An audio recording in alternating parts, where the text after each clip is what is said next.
Hey, what's going on, everybody? Welcome to our Tuesday edition of Fantasy Football Today. It's a big week. Tomorrow, we start our position previews, and there's something that could really shake up the quarterback position. We could have one team go from having a top 24 quarterback to having maybe like a top 8 quarterback if Justin Fields can win the job in Pittsburgh. Although if you think he's not going to keep it, you're probably not going to draft him that high. But like if you thought he was going to keep the job, would you take Justin Fields over Jordan Love?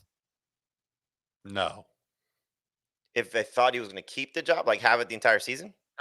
Russell Wilson wins Powerball, retires from the NFL. No questions about it. He's a starting quarterback. Yeah, I take him over Jordan Love. No. Yeah. No. They break fantasy.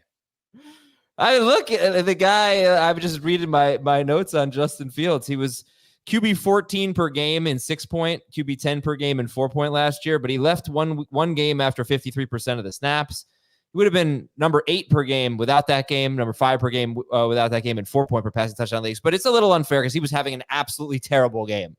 He scored 5 points in half the snaps, so it helped him. The year before that, though, he was the number 6 quarterback per game in 2022, number 5 in 4-point per passing touchdown leagues. So we'll check. We'll check on that. It would really make things much more interesting at quarterback. As by the way, doing the first ADP review, 2 quarterbacks now in round 2.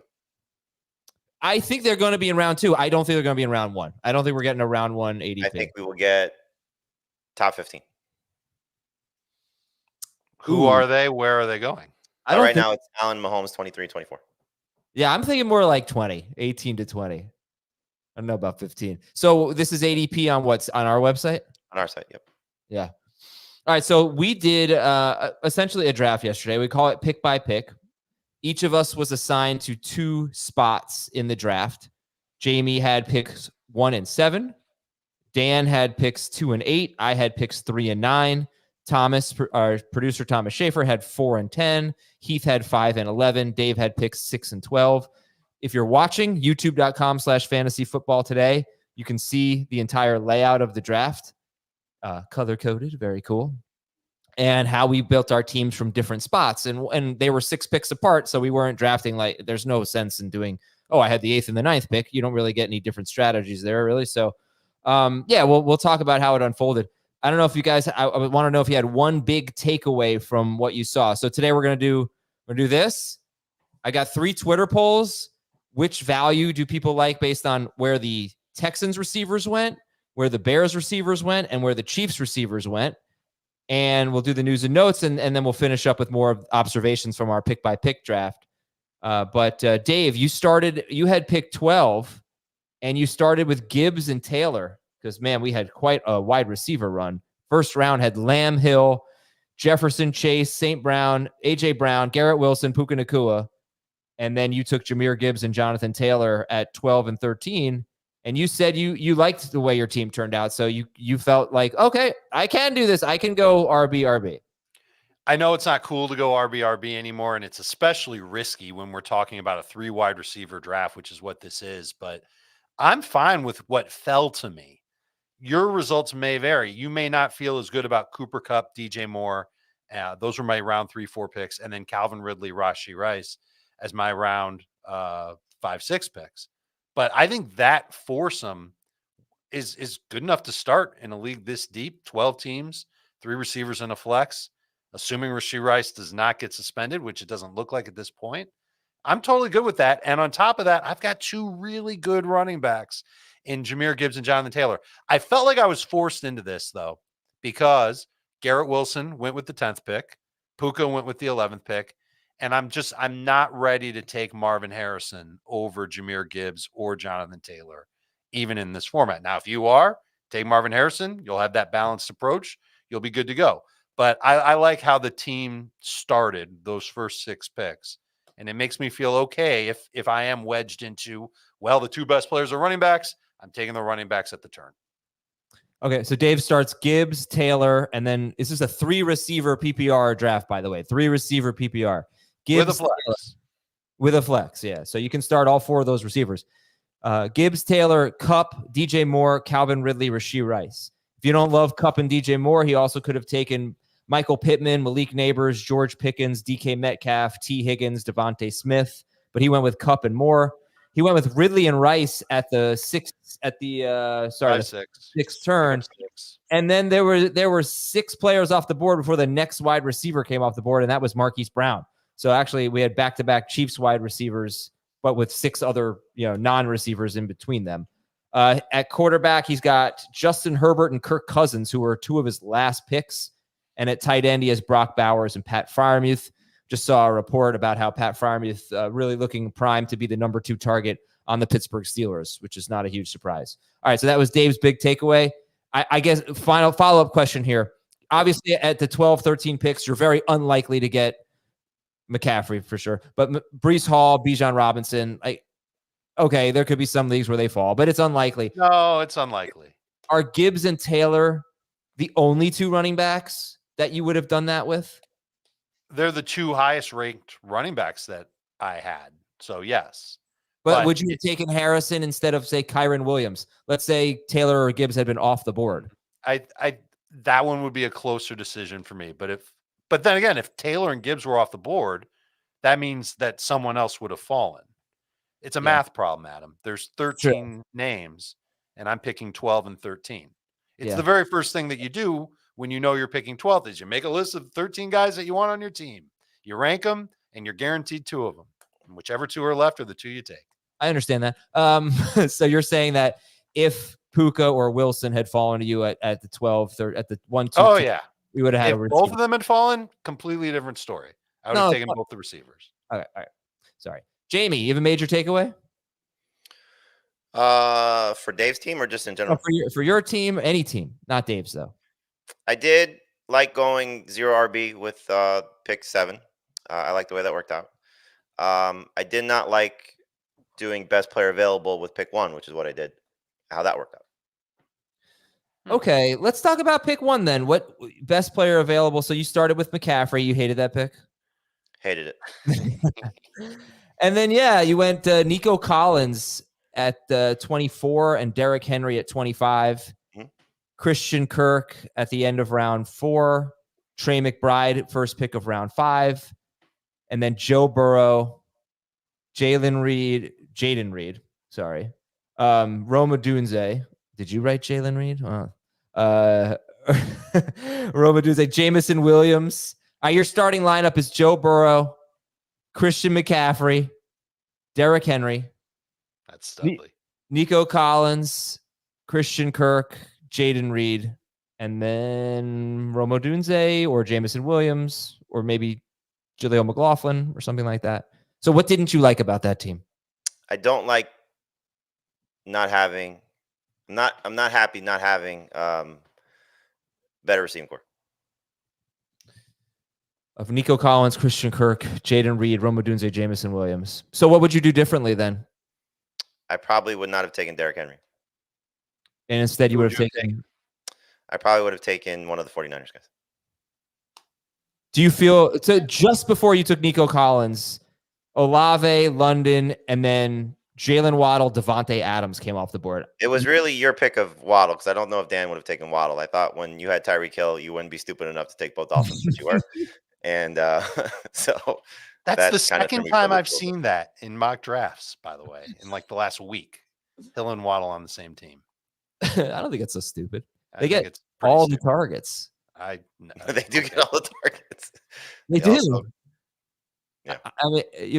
I mean, I could have gone at it. It was either Adams or Waddle for me, but you would have felt better about it if it had been Waddle. I think what the trickle down would have been, if I had to guess, and we could ask Dan on Friday, is if you had taken Adams, Dan probably would have taken Kelsey there. Yeah. Did you consider Kelsey instead of Henry or Laporta for you? I did consider Laporta, yes, but I'm not unhappy with anything but really my third receiver / flex spot. Like that's the thing that I don't love, because look, if Henry stays healthy and does what he's capable of doing, and obviously McCaffrey too, but I should have the best running back duo in this league. McBride's going to be again, does what he's capable of doing, top 4 tight end, will be in that conversation. Burrow will be in the conversation for a top 5 quarterback. So there are spots where I'm going to dominate potentially. there's obviously risk with that. But, look, Nico's my 12th receiver for a reason. He's not the most surefire number one guy. He's more of a number two guy, just based on, I think, perception and how he's going to perform. Christian Kirk is a number 3 receiver for me. Jaden Reed's a borderline number 3 receiver for me. And then it's, a lot of dart throws here with Odunze and Williams in the trickle down effect. So I just don't like in PPR in a 3 receiver league not having a slam dunk receiving core. Like that just makes me a little skittish. Like by comparison, I love the situation, what I did at pick 7, where I'm weaker at running back. Like I'll take that chance all day long. Yeah, we'll talk about that one later. That's Jamey went true 0 RB, no running backs until round 7 in that team. So before we'll take a quick break here. And by the way, big announcement, which I'll do in a moment. But can you put the board up one more time? Sorry, Schaefer. Who's got the best? Jamey thinks he might have the best running back duo with McCaffrey and Henry. Okay, is that better than Gibbs and Taylor? Would you rather have Gibbs and Taylor or McCaffrey and Henry? I'd rather have McCaffrey and Henry just because it's McCaffrey. It's really hard to make a case against it. Yeah, how about Bijan and James Cook? McCaffrey and Henry. Again, yeah. How about Breece Hall and Isaiah Pacheco? Again, McCaffrey and Henry for me. It's because of McCaffrey. Right. No, it's not fair. There's a reason why he's the number 1 guy. I would like to give a big thank you to some idiot, someone who intentionally misspelled the words "some" and "idiot." And you can spell your name however you want because you donated $1,000. Woo! St. Jude, and you are now the leader. I'll just call you some idiot. You donated $1,000. You are a very smart man. Go to tinyurl.com/draftathon2024. Make your donation. There are some other things that you can buy, including spots in Jamey's Superflex PPR league. That's going to be on Thursday. And your question being read on a mailbag show. I also want to thank Charles G for donating $540. So you guys are atop the leaderboard. And we have raised almost $5,000 for St. Jude, and we are not even close to done. We're hoping to get to $100,000. We want to thank you so much for your participation there. We'll come back and give one more takeaway from yesterday's draft in terms of team building and the best way to do it, and that'll be right after this on FFT. We need your sports news anywhere. We've got breaking news to bring you. Then get your sports anytime you want them. Big trade news overnight to discuss. Because we know you need sports all the time. A lot of movement in the rankings this week. A legend adds to their legacy. We're bringing you that breaking news right here on HQ. CBS Sports HQ, anywhere, anytime, all the time. One big takeaway from me from yesterday's draft, I had team 9, and I loved my first. I would say loved my first 8 picks. AJ Brown, Saquon Barkley. No one's going to give me slack for taking 2 Eagles, right? Like the 2 Dolphins I took. Brown and Barkley. Patrick Mahomes in round 3 at pick 3.9. George Pickens, Chris Godwin. So my 3 receivers are Brown, Pickens, and Godwin. Mahomes is my quarterback. I took James Conner as my RB2, so I have Barkley and Conner. I took Jake Ferguson at tight end. I took Ladd McConkey at wide receiver 4. And then in round 9, I needed an RB3. So I have Barkley and Conner. Now I've got one certainly older running back, one guy who's 27. Both of them have injury history. It's not a great feeling to have Barkley and Conner. So my third running back was Trey Benson. And I'm wondering how you guys feel about this strategy. I have essentially locked up the Cardinals backfield now because I feel good about Conner as my RB2 as long as he's healthy. But so Barkley, obviously I need to stay healthy. If Barkley gets hurt, I'm in trouble. But making my third running back insurance basically and just go, hey, I'm rolling out Barkley and Arizona's starting running back every week. Instead of taking a running back from a different team, I could have taken like Jerome Ford or a guy like Zach Charbonnet or something like that. Devin Singletary went just before I took Trey Benson, but for argument's sake, let's say I took Benson over a guy like Singletary. Jamey, how do you feel about that strategy of this is just an insurance pick and I will be locked into the Cardinals starter as my RB2 and I will use the waiver wire to fill out my running back depth throughout the season? I don't love it. I would prefer that to be your fourth as opposed to your third. Just because clearly, if you don't find that second option, essentially, your third running back, you could be screwed. Come bye weeks, and then if Barkley goes down, you're really in trouble. Because now you're losing a little bit more leverage. So, especially what you did as your fourth running back, which was Nick Chubb. So, when's Arizona's bye week? Arizona's bye week is week 11. Okay, so you should be okay. Find some options off the waiver wire before then, so that's not a huge issue. Well, I mean, should I not have taken a wide receiver 4 and Ladd McConkey? Should I have waited on tight end? And then if I miss out on Ferguson, I hate my tight end basically. So I didn't want to do that. So that was the dilemma here. And it's easier to do what you're saying in a 2-receiver league, right?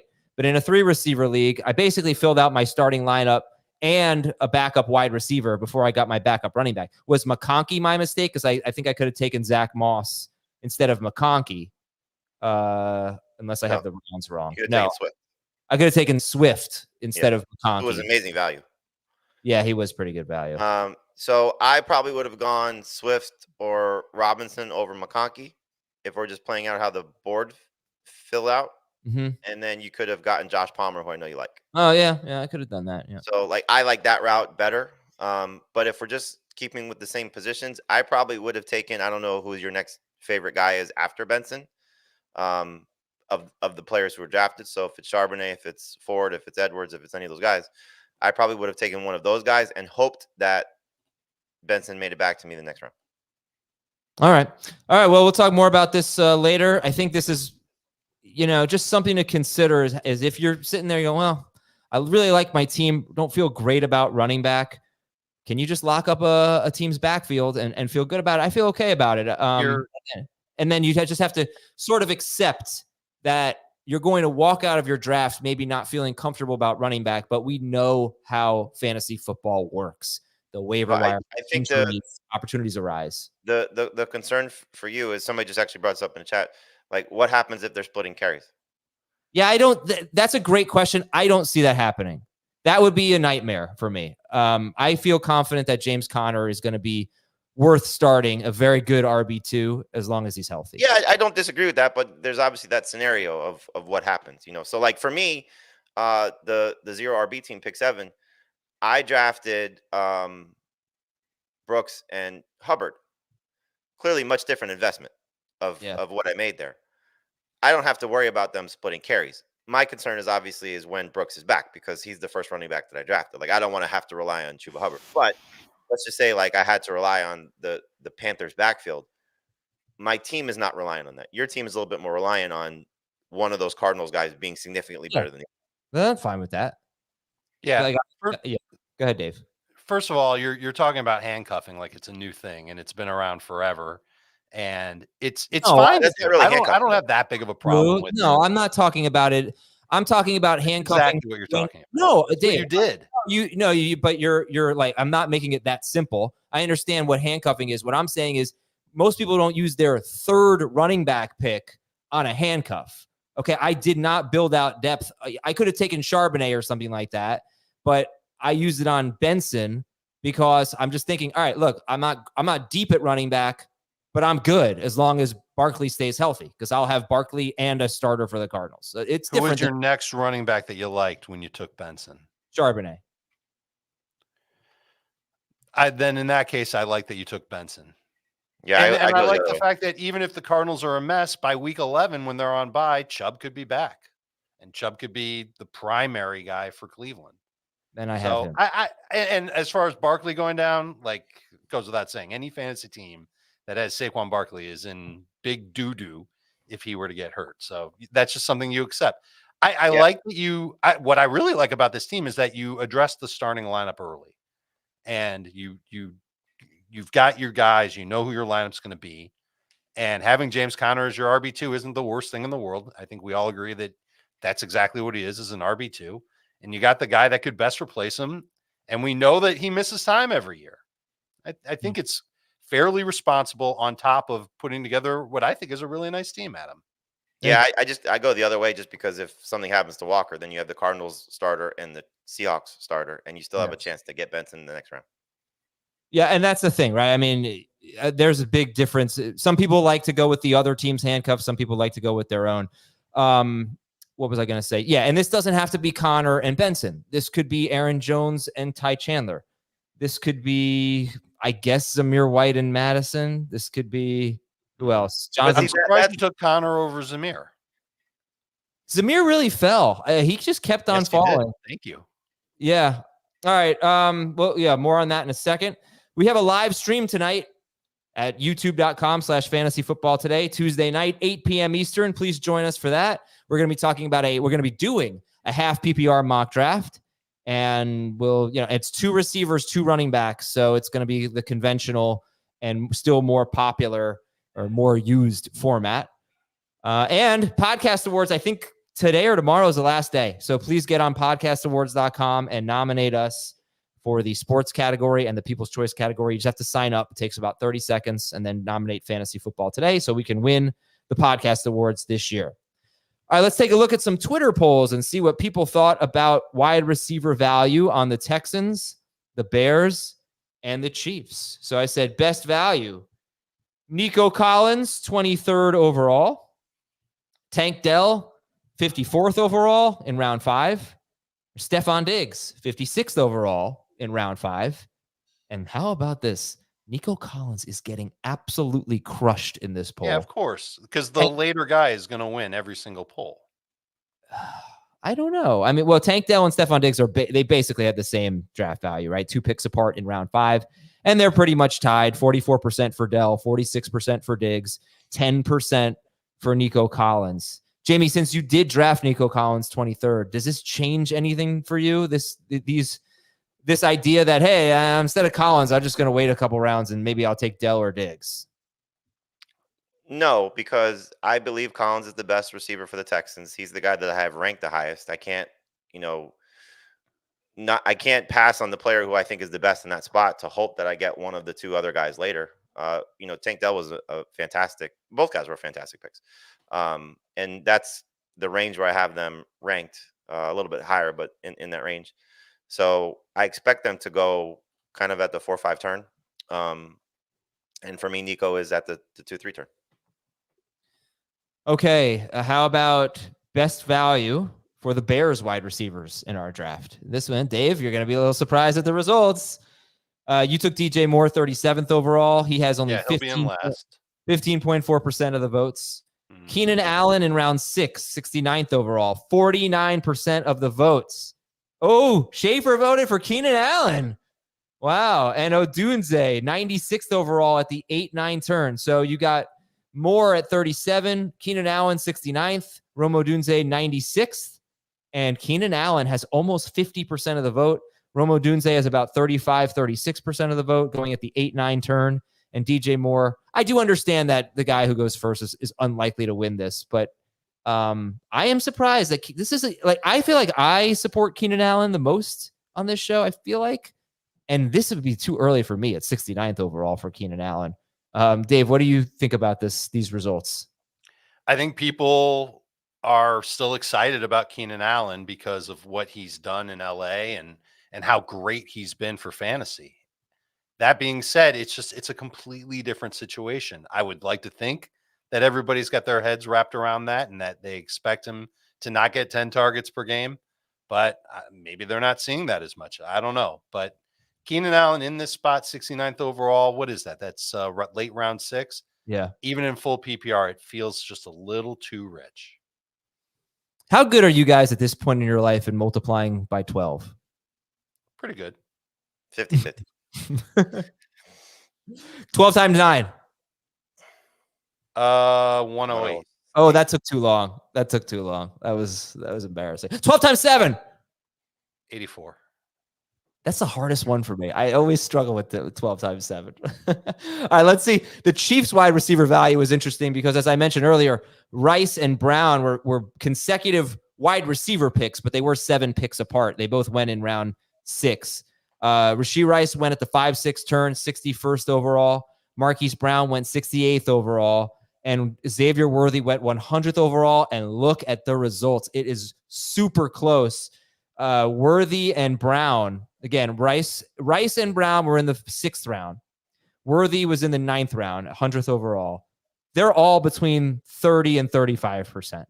So, Jamey, no clear winner here. What do you think is the best value? Rice at 61 at the 5-6 turn, Brown 7 picks later, or Xavier Worthy 100th? Really, it's you're debating Rice and Brown versus Worthy because they're essentially the same spot. So I would prefer. I like the way that it went. Worthy is going to, I think, have some big moments, a lot of big moments, but not consistent. Where the other two guys should be more consistent. And so Rice at this point may end up being a great value pick, as Dave alluded to. If he doesn't get suspended, then had we gone into this process without the off-field situation, he may have been a round 3 pick, just based on how receivers come off the board. So at this point, I think for me, it's Rice. And again, I have him ranked ahead of this ADP or this draft spot. I have him ranked right at this draft spot. I've got him 60th. And I think he's probably going to be just the most consistent of the 3. Because we've seen it from Marquise Brown where he's like, he can be great for weeks at a time and then he disappears. Worthy, I'm with you, Jamey. I think he'll have a big play, and that'll help his fantasy stock for a week or two, and then he'll be Dudsville. I think Rice will be the one that consistently sees the most targets, and I've said it before, I'll say it again. The dude just has a nose for the end zone. He finds ways to score. Schaefer, why'd you vote for Xavier Worthy? I drafted him. So. Which is also why he voted for Keenan Allen, by the way. That's some bias right there. All right, let's do some news and notes. Justin Fields could be gaining some momentum, and just reading some different writers thinking about it, and it seems like Wilson's probably still the favorite at this point, but he's not doing himself any favors with this injury. Not that it's his fault, but it is obviously advantageous to Justin Fields. Last year, Fields averaged 197.1 passing yards per game while leaving one game early with an injury. Russell Wilson averaged about 206 passing yards per game, something like that. So they were within 10 yards of each other. But that's, that was a career low, I think, for Russell Wilson. He's usually throwing for a lot more yards than Justin Fields and a lot more touchdowns. So George Pickens, how far would you move him, if at all, if Justin Fields won the starting job? Not one spot. I'd move him some spots, but it's marginal. I think he'd still be a low end wide receiver 2 for me in PPR. Okay. Yeah, this is a mobile quarterback who scores touchdowns, doesn't necessarily throw to his running backs. Did have a great season with DJ Moore. They made a lot of big plays downfield. That was kind of the secret to it. He also beat up on Fields on very easy competition and struggled against good competition last year. I don't like it for anyone but Justin Fields. I don't know how you guys feel about it with Najee and Warren, but mobile quarterbacks they're just fantasy point thieves. Hogs. Right? It would definitely downgrade the running backs. It would? Yeah, of course. Warren more than Najee? Both would get bumped down a little bit. Yeah. Okay. But it's also still, again, when guys change teams and change coordinators and, are playing for contracts, you see a little bit of a different situation for them. So will he continue to be exactly who he was, or will he conform to the system that he's in? And so my guess would be a little bit of both. Dave, what did you make of what Rams beat writer Jordan Rodriguez said about she said Puka became Matthew Stafford's first read, specifically in zone, very early on in the process last year. But now Cooper Kupp will go back to being sort of the one, and Puka will go back to being the Robert Woods guy. I still think they're going to throw a ton. And so that makes me encouraged to not, back off of either one of these guys. But I feel almost more emboldened to pass on Puka with a top 15 pick and wait for Cooper Kupp in round 3. Obvious downside with Kupp is that he's older and he could get hurt just as easily. And if he does miss time, the contingency upside that we talk about, Puka Nacua, would become an absolute megastar again. They're still going to get a lot of work. Their very last game together, Puka had a monster game. I think that it's okay to still look at Puka Nacua as the better fantasy wide receiver between the two of them. Puka's ADP right now on our site is 19th overall. Wow. I never see him go that late. Never. Let's say you got him either in the first round with the 9th or the 10th pick, or in the second round. Let's just say Puka Nacua was one of your first 2 picks.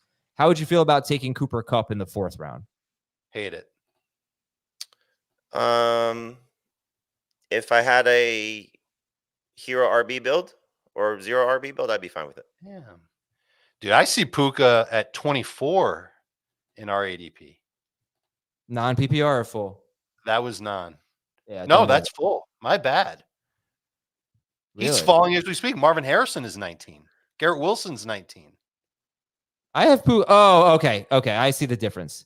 So Puka has the 18th highest ADP on average, but it is 24th. Either way, it's not as high as we've been drafting him. But the guys going ahead of him, there's not a single quarterback in there. No, it's all running backs. So he is the 18th player off the board. I don't really understand why his ADP is so much lower than his rank. But like Patrick Mahomes and Josh Allen, their ADP is they're 22nd and 23rd in ADP, but it's 27th and 28th overall. I mean, look at Jahmyr Gibbs and Garrett Wilson in our ADP. Right now, Gibbs is the 12th player. Garrett's the 13th. Jahmyr Gibbs' ADP is 13.7. Garrett Wilson's is 19.3. There's nobody in between. So according to this ADP, that there is a rock solid top 12 that includes Saquon Barkley and Jonathan Taylor and Jahmyr Gibbs and does not include Garrett Wilson or Puka Nacua. Yeah. All right. Next news item. Rashad Bateman has an injury. It is not considered serious. Devontae Smith is apparently lining up in the slot more. Jordan Mason could be in the mix as San Francisco's RB2. Do you guys still feel like very good about Elijah Mitchell as a handcuff? Yes. It was weird for Kyle Shanahan to talk up Jordan Mason after he dogged him last year. And I wonder if this is happening to try and turn him into a trade chip. Yeah, maybe. Okay. And other running backs to know. Royce Freeman could factor in for Dallas. Royce Freeman has 471 career carries over 6 seasons. His longest run is 26 yards. Head coach Antonio Pierce for Las Vegas. He praised rookie running back Dylan Laube, who is a pass-catching specialist. Giants rookie tight end Theo Johnson is getting first-team reps. So is Daniel Bellinger. But this interesting, Johnson might surpass him. He just basically came off PUP, I think, and getting first-team reps. San Francisco wide receiver Ricky Pearsall practiced on Monday. Colts wide receiver Josh Downs is having a good camp. Tampa Bay rookie wide receiver Jalen McMillan is having a good camp. Colts defensive end Samson Ebukam is likely out for the season with a torn Achilles. Just because of Aaron Rodgers, I have to put the word likely in there, out for the season with the torn Achilles. Rodgers defying science last year and perhaps being ready almost. Houston defensive end Danico Autry is suspended 6 games for violating the PED policy. Philadelphia right guard Tyler Steen is going to miss some time with an ankle injury. They've been using Mekhi Becton at guard, former Jets tackle. Cleveland center Brian Allen is on IR. I believe he was just a depth piece for Cleveland. Detroit left tackle Taylor Decker signed a 3-year, $60 million deal extension for him. And this is a rule I did not know about the kickoffs. If a kickoff lands between the goal line and the 20-yard line, which is the landing zone. The landing zone, yes. If it lands there and then bounces into the end zone and then it's downed, it goes out to the 20. Yes. Instead of the 30. Correct. So if a kicker can kick the ball and have it bounce into the end zone, that is the best possible scenario. If it goes out of bounds, it's going to the 40. But like before it gets to the end zone. So that's probably going to put 2 guys back for the return team to make sure it doesn't bounce and go. It's going to be 2 guys every time. That's the rule. Oh, is it? I thought. Oh, it is. 2 guys have to be back there at all times. Yes, I'm still. 2 more can be, I think, a little bit off the line where the rest of the players line up. Yeah. But I think that the teams are going to do one of two things. They're going to try and low line drive it between the two returners, or they're going to boot it straight out of the end zone and have a touchback. Okay.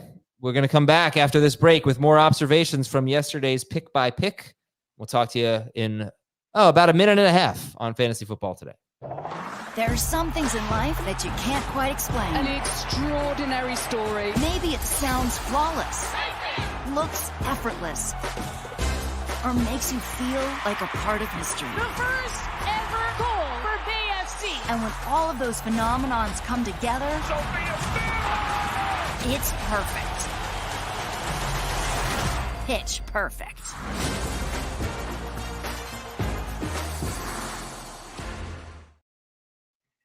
And welcome back, everybody. You guys, how you feeling about the Olympics, by the way? Who are you rooting for? America? Yes. Okay, just checking. Just checking. I will say I watched the women's beach volleyball over the weekend. They've probably played again since then. It was amazing. Those girls are incredible. And like to do that, the stamina, the amount of effort that they put into each play, 2 girls on each side in sand. I'm blown away by it. Amazing stuff. Congratulations to all the athletes out there. I personally, I don't know if it's controversial. I'm rooting for America, and I've got no problem with it. All right, let's get to back to the pick by pick. Okay, sorry, Dave. It's just a joke. Back to pick by pick. I love Dan Schneier's start at Team 2. I don't know how you guys feel about this, but taking advantage of guys like Joe Mixon, the group of Kamara, Mixon, and Ken Walker lasting into late round 4 and round 5. And he started Lamb with the second pick, Devontae Adams, Travis Kelce, and then Joe Mixon, Ken Walker. I would love that build to get those 2 running backs. I don't know how you guys feel about that. That was with the 2 pick, CeeDee Lamb, Devontae Adams, Travis Kelce, Joe Mixon, Ken Walker. I think he crushed his first 5 picks. Yeah, I mean, I don't love Adams around 2, but yes. I don't mind Adams in late round 2. I think that this is a very good start. When you first brought up the team, I thought that he was the team that had Hill and Waddle. No, Adam, that was you.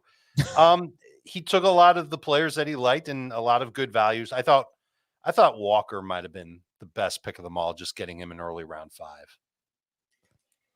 By the way, if I could do this draft again, I had Hill 3rd overall, then Waddle in round 2. Then I took Jalen Hurts. Schaefer, you took Josh Allen 1 pick after I took Hurts. Let's say I took Mahomes there. Would you have taken Allen or Hurts? I would have taken Hurts. I had Hurts like ready to go, and then you took him, so I took Allen. Okay, because my other team 9, had Brown and Barkley, and I thought if I had taken Mahomes instead of Hurts for team 3, would Hurts have made it back to me with the 9th pick, and then I could have gone A.J. Brown, Saquon Barkley, Jalen Hurts with my first 3 picks, and we could have seen that experiment.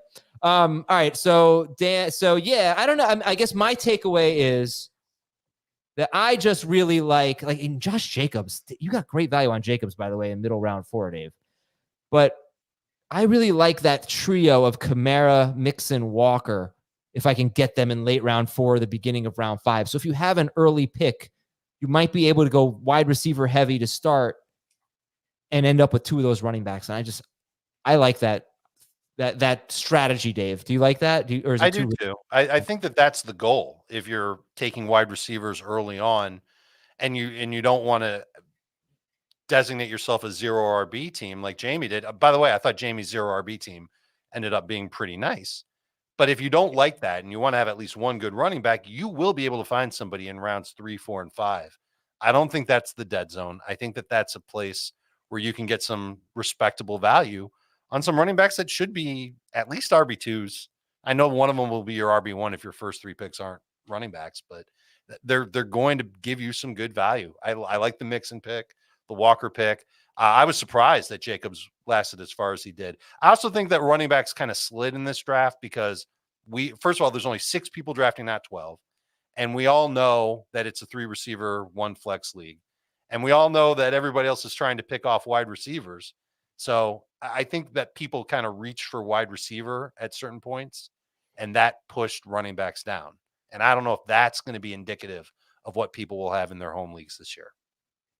No, I think it is. I think that's what's so interesting about it is like in this draft, Alvin Kamara was like RB 16, something like that. There were, I think, 26 wide receivers off the board before he went. Yeah. So you really have to realize when the value is shifting back to running back. Right. I almost wish we could do this in a 2 running back, 2 wide receiver, 1 flex format, and then we can note the differences. I bet running backs will get pushed Let's do up. it tonight. We're going to do it tonight. What'd you say? 2 running back, 2 receiver, 1 flex? Yeah. That's how, like, it, there is still a majority of how people like do their rosters in their leagues, and that's the majority. Yeah, but we'll see tonight because it's not just that format. It's 11 audience members. It's not us. So I think it'll be a much more, hopefully more indicative. Okay. Other takeaways I had, I thought I want to talk about Jamey's 0 RB team in just a moment, but I did think it was pretty interesting that you get to round 7 and into round 8. The Titans, Bengals, and Steelers backfields were basically interchangeable. These guys went almost back to back. Spears and Pollard, Moss and Brown, Warren and Najee. I think they actually did go back to back. Najee, then Warren. But yeah, there's like almost no gap, Jamey, between the Titans guys, Bengals guys, and Steelers guys. And then later on, that was round 7 and 8. In round 10, Nick Chubb and Jerome Ford went back to back. So what do you think about those 4 backfields basically being back to back? I mean, that's basically how I have it ranked. So I'm not surprised. Like I said, when we were talking about this on Monday's show, that once you see one go off, if you have an inclination to want to draft one of the members of this backfield, then you just, wait for the first guy to go and take the second guy if you're not convinced one is better than the other. The only one right now that feels like one guy is maybe flying past the other one is the Bengals. We could see Chase Brown getting drafted ahead of Zach Moss, and maybe significantly if the news continues to go the way it's been going, or the reports continue to go the way they've been going. But I think the other ones will probably stay relatively close to each other. Again, the Titans situation has been the same report, the same words, the same everything from their coaching staff to anybody covering the team, that they're going to be interchangeable. We know the Steelers probably going to be interchangeable, and the way they performed last year. So it's not really a big surprise at all. And the Brown situation, again, that's another one, I guess, where maybe one guy could significantly move past the other. If we find out that, Nick Chubb is out through most of October, he may just continue to plummet. Meanwhile, Dave, Rico Dowdle went 17 picks before Ezekiel Elliott. Well, you did that, right? Yeah. Brian Robinson. Why did I take Dowdle? Yeah. I'll get to that in a moment, but let me get Dave's thoughts. Dowdle goes 17 picks ahead of Elliott. Brian Robinson went probably about the same. Let's call it a round and a half ahead of Eckler in a PPR league. Your thoughts? I don't mind the Robinson over Eckler. That's pretty much standard at this point. I think most people, outside of those that view Austin Eckler just as name value and not what he is now, I think Robinson's going to go ahead of Eckler. Let's just leave it that way. When I heard Stephen Jones say that Ezekiel Elliott and Royce Freeman were ahead of Rico Dowdle, that made me scared off of Rico Dowdle. And maybe he surges back ahead at some point this preseason. We'll see it. But the fact that he's competing for a third role does not make me want to take him in round ever, much less round 9. I mean, I feel like they're all competing for the number 1 spot. And Zeke is, I wouldn't be surprised if Zeke is the worst running back in football. Like if not the worst running back in football. The guy's not good anymore.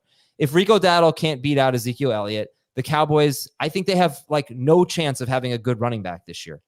And we should chase it because there's going to be points scored in this, and there's going to be catches coming out of the backfield. But I know Royce Freeman is a backup. Zeke at this point should absolutely be a backup. He scored a lot of fantasy points last year in some games because he caught a ton of passes, but he did nothing impressive. So I just think Dowdle right now might be their only chance to actually have a dynamic running back. The 2 most important words that you said were right now. Because a week from now, 3 weeks from now, someone could get traded there, someone could get picked up there, and you can say bye-bye to the value for all those guys. So I just happened to see this last night. I was trying to find it. Clarence Hill Jr., who covers the Cowboys for many, many years, does a good job for them for the Star Telegram, and he was talking about their backfield, and he said Rico is the best of the rest. I don't know if that's in regard to. Depends on how many backs they keep. Zeke, Rico, Royce appear to be locks at the moment. Royce plays special teams. This is in regard to Deuce Vaughn making the team. And then he replied to a comment was, is Rico a lock? I read the earlier comment by Stephen Jones that Freeman was a lock and Rico maybe not. And then his response was Rico is the best of the rest. I'm assuming meaning Zeke as well. I don't know about what the rest. Best of the rest tells me like the rest of the guys after the starter.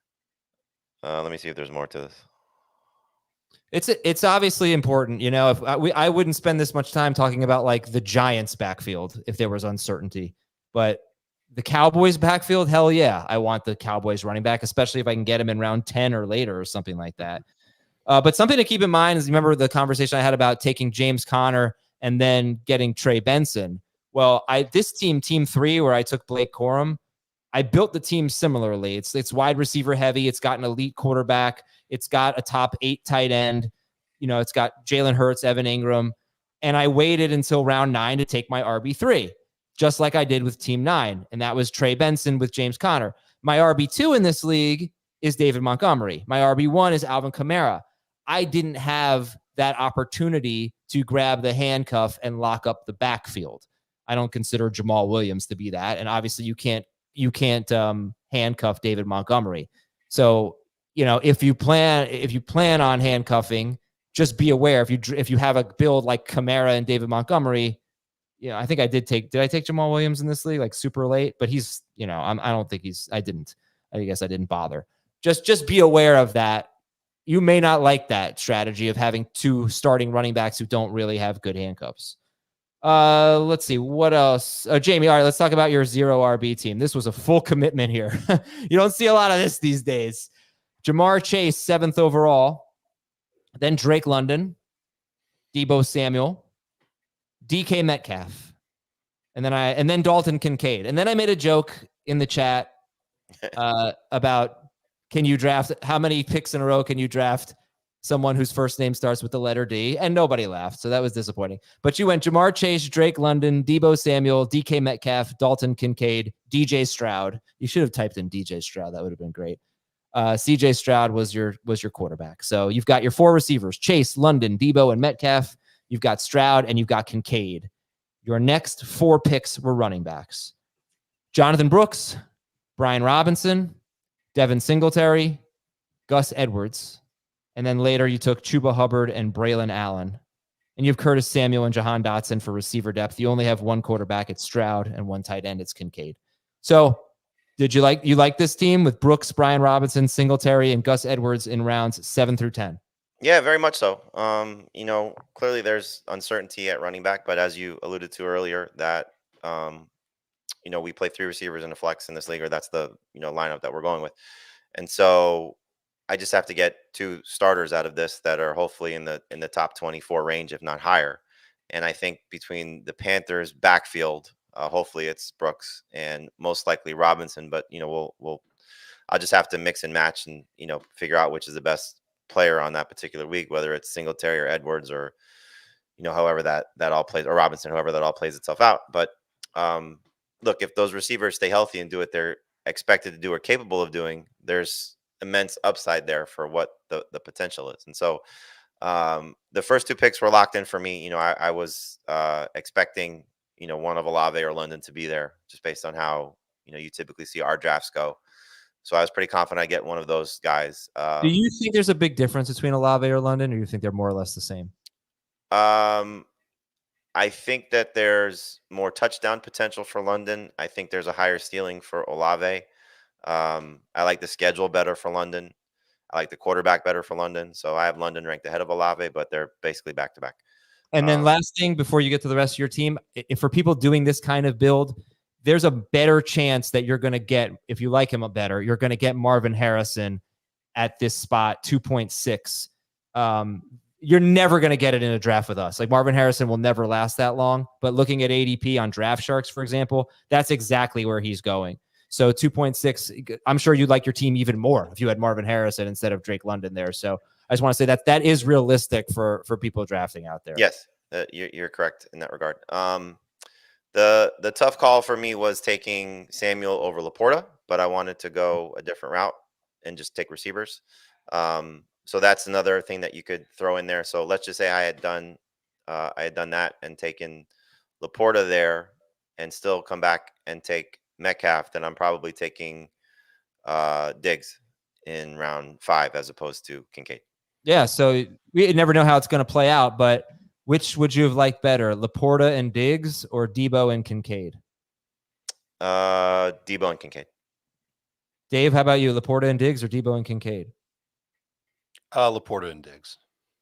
All right, so then you take Kincaid in round 5. You take Stroud in round 6. So then let's talk about your running backs.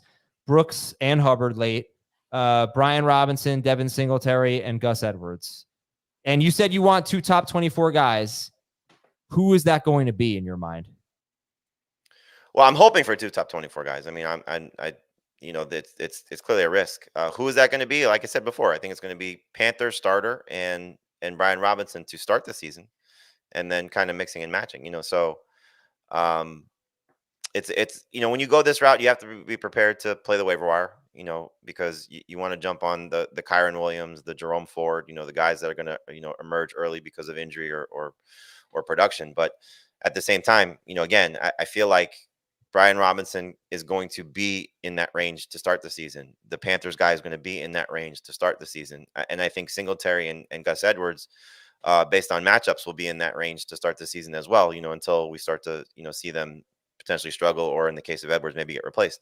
But there's just the opportunity there to, I knew once I committed to this, at that point, once I was done with Stroud, like, okay, I can still take another receiver if the right player presents itself. But like I was in my rankings, like Dan screwed me a few times just in how the picks fell. The Swift pick would have been not that I think he's dramatically better than Brian Robinson, but I think there's a little bit more upside for Swift if he hits than Robinson. So that was one that I was like, oh my gosh, if this happens, like that's a pretty nice find. And then, I guess he's probably screwed me more on the other 2. Yeah, screw Dan. Dan's a jerk. Pick 2 to pick 1 was more where he sniped me a few times. But in any event, I like the way it worked out. I'm very happy with the receiving core here. Like I said, I'm always going to be more excited about my fantasy rosters when I know I have 3 legit star receivers, and I have that. In this case, I have 4. Kincaid's one of my favorite, if not my favorite, breakout player at that position. It was kind of funny the way that it worked out that all 3 of McBride, Andrews, and Kincaid went in the 5th round. I would expect to see those guys back end of round 4, McBride and Andrews. So, for sure. Maybe a little bit of a reach for Kincaid, but then you see how the next round played itself out with Kittle and Pitts going right after him. And Stroud was, kind of an easy choice. Just if, you're going to commit to this, that's the next quarterback for me that was in my ranking. So, but again, once I was, all in on this, it was okay. Once I got 4 receivers, tight end, quarterback locked up, I'm just taking the best available running backs for at least the next 3 to 4 picks. And that's the way I did it. Okay. I've got 2 questions for you. First one, which team do you like better? The team where you went 0 RB or the team where you took McCaffrey and Henry with 2 of your first? 0 RB. Do you feel like you have more, I'll call them mild concerns with your starting lineup with the 0 RB team because of your running backs? There's 2 of them that you've got to mix and match each week versus the McCaffrey team, where I know you're a little bit light at wide receiver, but maybe only to the point where there's only 1 spot that's a mild concern. In my opinion, I have 2 concerns there with my 3rd receiver and my flex. Whereas, who are they? Got to say who they are. Sorry, it's Jaden Reed and then one of Odunze, Williams, Chandler, McLaughlin. Those would be the guys I expect to be picking from. Jamison Williams. Excuse me. Those would be the guys I expect to be picking from. So I feel more confident that the 2 running backs will, sort of shake themselves out, and I won't have as many concerns once the season starts to play itself. But once season gets going. I guess if I could just push back on one thing you said, you might want to use a different term. I know it's, talking and things. You said you're confident I think you said you have 4 star receivers in Chase, London, Samuel, and Metcalf. Mm-hmm. Yeah, I don't know if I agree with that. Like DK Metcalf's had 1 star season in his 5 years. Drake London's had 0. Deebo Samuel's got his own concerns. We know the target share volume, and over the last 2 seasons, he's been on pace for like 980 receiving yards. So if the rushing starts to drop, then, like there's no way you can pick any players there that don't have risk. I'm not saying, other than maybe like if you've taken Mahomes or something like that instead of Deebo Samuel. And Mahomes had a bad year last year, but I'm not as confident that these wide receivers are going to work out, as you are. And that's when I get to the point where it's like, well, why are you taking DK Metcalf, who's the 24th wide receiver off the board, I think, right around there, instead of the 16th running back? That's where I think that we're getting a little, or 15th running back, I think it would have been Josh Jacobs. That's where I think we're getting a little bit carried away. The wide receivers are just starting to go too early, and running backs are being pushed back too much. I just don't think that these guys are definitely stars. In fact, I would bet against, out of London, Deebo, and Metcalf, I would bet against more than one of them being like a true fantasy star. It's a fair question. I guess the better term would be potential stars, because I mean, look, I shouldn't say across the board, but we're, excited about the potential of Drake London. And, there's certainly a path for Deebo to be a mega star, playing behind, not playing behind, but playing on the same roster with a 28-year-old running back, where he would definitely get carries if something happened to McCaffrey, no matter what they think of their number 2 running back. And what happens if Ayuk, because of his hold in, isn't the same level player? Plus all these reports you're getting about Deebo Samuel are just, it's hard to not get excited about him. And then Metcalf, yes, he clearly has underperformed for more times than not based on the expectations. But again, new offense, and I think faster or more plays. How Seattle's going to operate under Ryan Grubb. There's for me at least a lot to like about that situation. So in terms of 24th receiver versus 16th running back, I don't see much difference in that. And there's more risk in the running back and the volatility of that position by comparison to the receivers. So it comes down to 2 things. One, do you want to deviate from what your plan is? And so once I took Deebo Samuel, I'm like, I'm going to try this. I want to see how it plays itself out. So that was part of it. And the other part of it is, for me, when I'm comparing the players, they're both starters. First running back for me would be Josh Jacobs if I had gone that route, or Kamara or Mixon, versus flex in this case for Metcalf. And in PPR and how this format is built, I like that construction better than I do, going with, the running back there, who I'm not as sold on. Like, I'm more sold on DK Metcalf hitting than I am on Josh Jacobs hitting. Not to mention all 4 of those wide receivers, Chase, London, Deebo, Metcalf, are consensus top 21 in our rankings. 2 of them were top 12 in PPR points per game last year among wide receivers. A third was top 20-ish. That's DK. And London is expected to make a huge jump this year. I can't take the comment seriously, Adam. No, you don't think these 4 guys are like, one of these guys is going to be his flex. Another one's going to be his wide receiver 3. They're all wide receiver 1s or 2s. They are all being drafted as like wide receiver 1s or 2s. This is, if you're going to do 0 RB, Jamey just laid out the one of the best ways that you could possibly start. I'm not disagreeing with that. I think it's a great. I wouldn't have taken Metcalf. That's the only thing, is I just think probably this being a mock draft, I think you wanted to commit to 0 RB and see how it played out. If I had to guess, you can tell me if I'm wrong about that. But I would have taken Jacobs or Kamara or Mixon over Metcalf, because I just think you should not go this deep into the wide receiver pool when you're still that shallow into the running back pool. I mean, this is actually a huge storyline for me in fantasy, because last year we saw the start of this. Last year we saw wide receivers start to go ahead of running backs in areas of the draft that we just had not seen before. And now it's like turbocharged. Now it's even more extreme. And I think the fantasy community is making a little bit of a mistake here.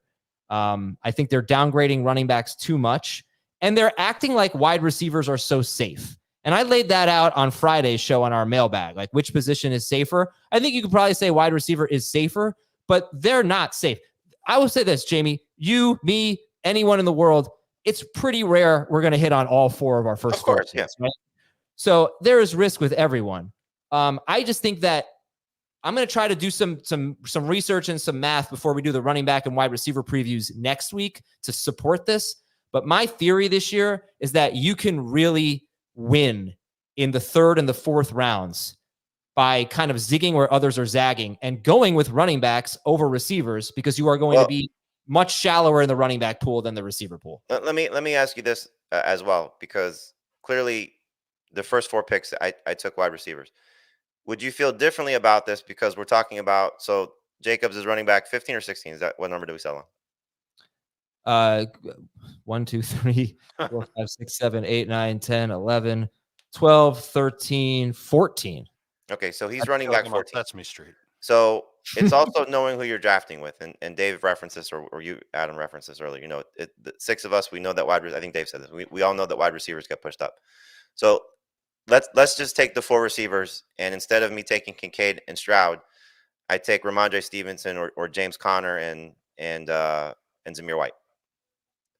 Do you feel differently about the build that way? To say one more time. So I don't know who your favorite running backs are of the guys that I took after Kincaid, or the guys that went after Kincaid. Right. So you're skipping out on your tight end and your quarterback. So if I had gone 4 receivers and I end up with Stevenson and Zamir White instead. Not really.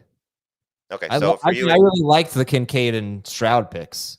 No. I obviously I do as well. But what I'm saying is, like, you're saying to lean more into running backs than the receivers. Well, I'm sorry. Let me clarify. This is all personal preference, right? I just view Jacobs, Kamara, Mixon, and Walker as being in a different tier. I get it. Tier, and I would have wanted. I think you're doing a great job if you start with 3 really high end or potential star receivers and still manage to get an RB1 out of Jacobs, Kamara, Mixon, or Walker. That's sure. Look, this is all personal preference. I'm not saying you did it wrong. I would have felt more comfortable with one of those guys. I get it. And I guess my point is not necessarily, okay, you know, Jones or Connor and Zamir White. My point is, I also know that how receivers are going to go in this draft. And so by me taking 4 with that roster, I also know I'm still picking another one of these teams. So I know when it comes back to me in pick 1, I was most likely going to lean wide receiver. I didn't expect McBride to be there. So my anticipation was to go Kirk and probably another wide receiver. Now, the way that it played itself out, I was, kind of hoping, okay, maybe T. Higgins or Devontae Smith sneak through. They both went. So to go Kirk McBride was more of a, okay, these are now my 2 best players on the board. But I also was under the assumption that I'm going to take wide receivers. So maybe that pushes Mixon or Walker or somebody down to me in that range as well. So that was kind of my thinking also, that, we're going to be heavy wide receivers. And also, it's, I think you said it best. It's personal preference, So for the way that I built this team, I just felt DK Metcalf was a stronger pick than Josh Jacobs at that moment. Fair enough. And it's not just us. I would just want to point this out because I've been using Draft Sharks mostly for ADP. It seems that it has 4 sources of ADP. By the time you get to pick 40 in full PPR, there are 21 wide receivers and 13 running backs off the board. And I think personally that is a very good time for you to think about your running backs there. And if you have, and this is this is what I was talking about, like Schneier, where he took advantage of that with Mixon falling to 47th overall and Ken Walker to 50th overall.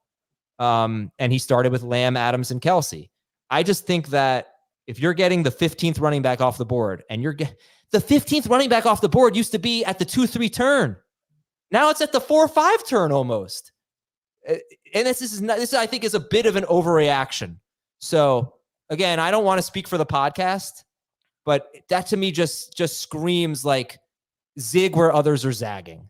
I can't wait to see the results of tonight's live stream draft. Yeah, that's the other. I think it's going to be considerably different. Yeah, two receivers is going to change things a little bit, but it doesn't change things as much as I usually anticipate it does. But I also made the breath noise because by the flex, time you get toward the end of round 4, just the picks that are left are usually pretty gross. Yeah, Jamey, I think it's going to change like the round 6 and 7 picks where, you're not necessarily taking a 4th wide receiver there. Yep. Yeah, but the first 5 rounds, I don't think will change too much. But that also should push quarterbacks up too. We'll see. We'll see. And these are FFT listeners at the end of the day, so maybe not. Anyway, we'll talk to you tonight on Fantasy Football Today on our live stream, youtube.com/Fantasy Football Today. It's a YouTube exclusive, and you can watch it on demand. Thanks to Dave, Jamey, and Thomas. We'll talk to you tomorrow.